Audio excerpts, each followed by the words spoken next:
बिस्मिल्लाहिर्रहमानिर्रहीम। अस्सलामुअलैकुम। कैसे हैं आप सब? उम्मीद है कि आप खैरियत से होंगे। आज हम बनाएंगे झटपट कीमा तैयार। तो उसके लिए सबसे पहले ऑयल लेंगे। 1 कप ऑयल में तैयार किया हुआ मसाला शामिल करेंगे, जिसकी रेसिपी पहले से अपलोड कर चुकी हूँ मैं। 4 खाने के चम्मच। अब इसमें कीमा शामिल करेंगे। बीफ का कीमा लिया है मैंने, मेरे पास फ्रीज़ किया हुआ कीमा था। कीमे को अच्छी तरह भूनेंगे। कीमा हमने भून लिया। अब इसमें नमक और सुरख मिर्च और काली मिर्च हस्बे जायका शामिल करेंगे, क्योंकि पहले से ही तैयार किए हुए मसाले में मैं तमाम गरम मसाले शामिल कर चुकी हूँ। तैयार मसाले का लिंक मैं डिस्क्रिप्शन में दे दूँगी, आप वहाँ से देख सकते हैं। ये देखिए, कीमा अच्छी तरह भून लिया है हमने।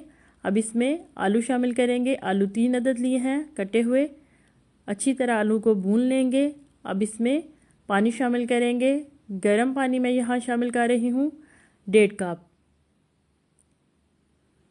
मिक्स कर लेंगे और ढक्कन देकर गलने के लिए रख देंगे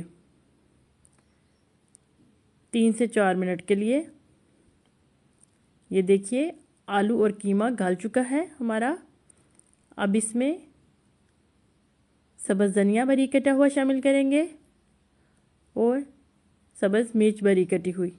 ये देखिए, आलू कीमा झटपट तैयार है। आप भी बनाइएगा और बताइएगा कैसा बना। इजाज़त चाहती हूँ। अल्लाह हाफिज़।